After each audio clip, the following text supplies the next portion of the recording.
So, back at Draycote, the end of week 4 is near.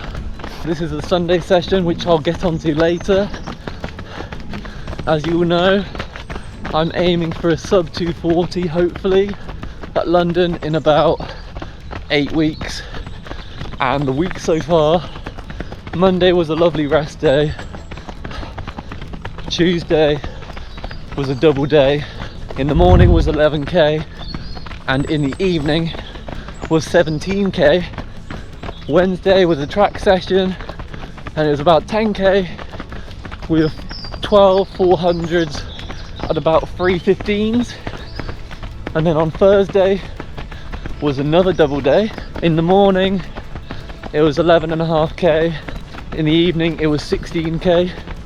Friday was a cheeky speed session in the lead up to Sunday, and it was a little warm up and then 3x4k at 3:45s off for a k, and then that led on to Saturday, which was just an easy park run and then a 7k top up in the afternoon.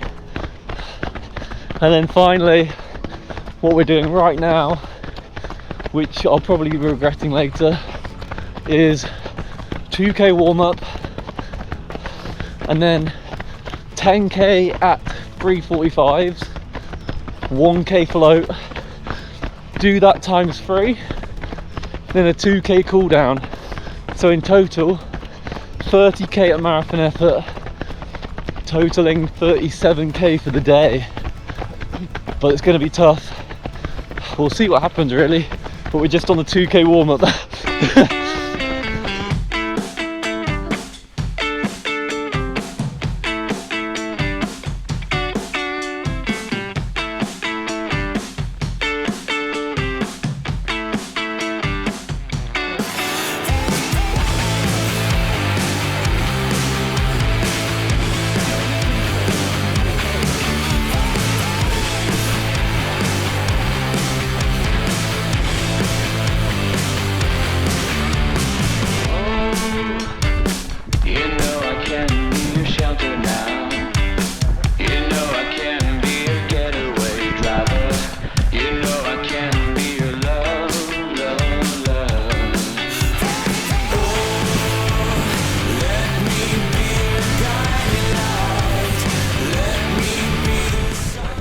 Okay, so that is 10k number 1 done.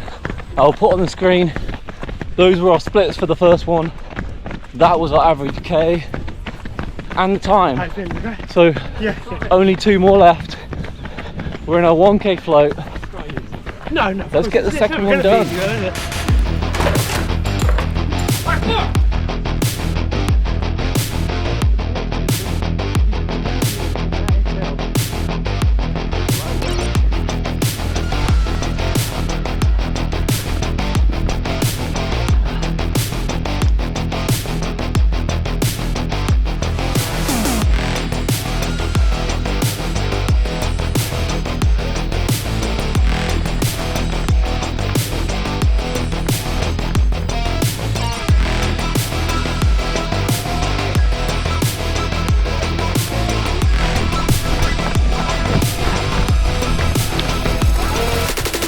Relax, Harry.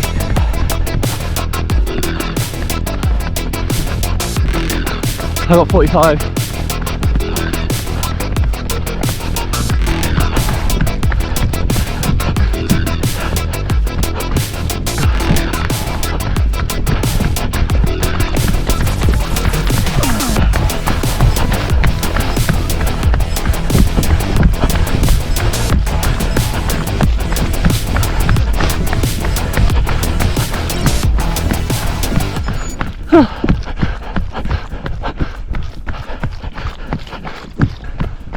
Still got to do 420.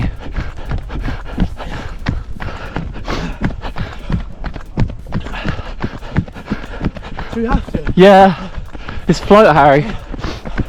Then it's 2k cool down.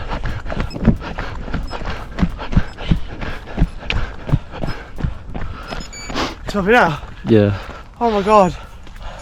Oh my god. Session basically done. We've still got 2k cool down. but we managed the 3 10Ks. I will put all of the stats from today's session on here, including every 10K split. That's our biggest session to date.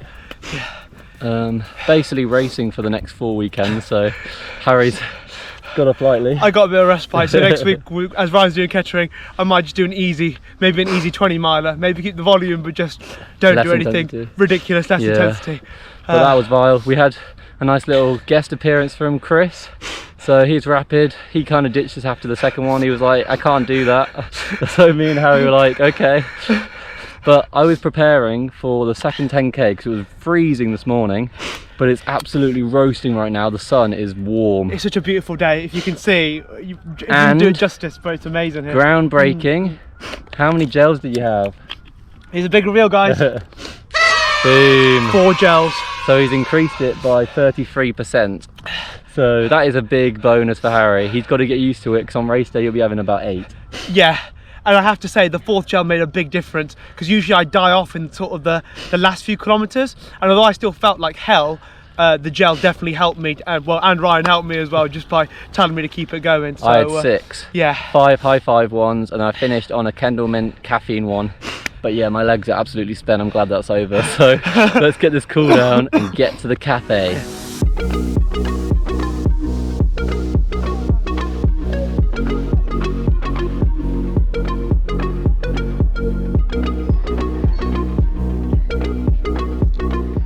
Just on the way back now, we've had our breakfast, we've been energized.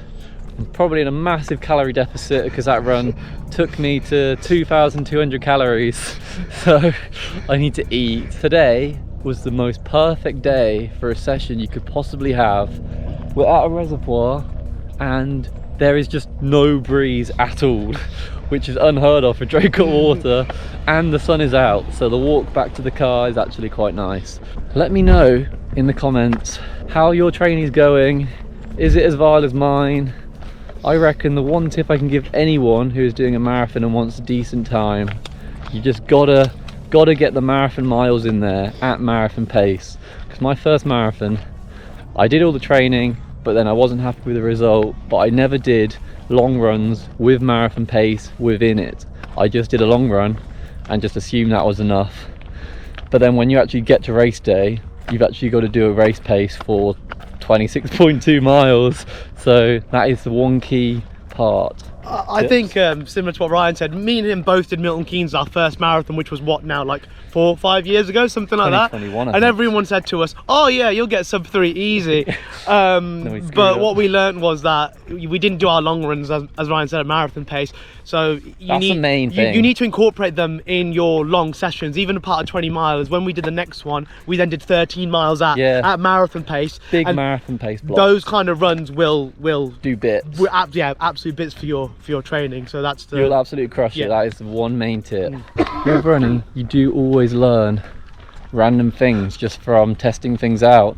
Like Harry had a weird beetroot shot. He doesn't know if that helped him at all. People say, guys, beetroot is good. Can you tell Ryan and Haley if that's any good or not? I took it like a little shot of it earlier today, and I don't think it did anything, and it tasted vile as well.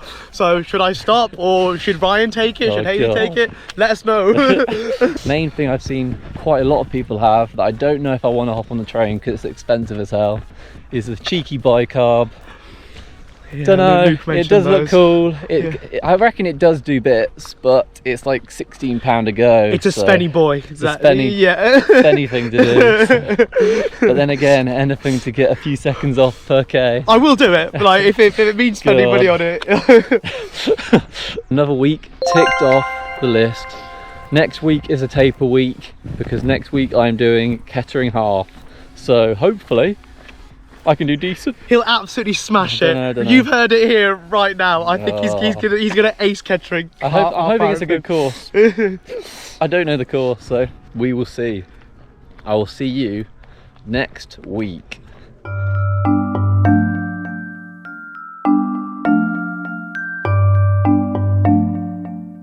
On to our next adventure.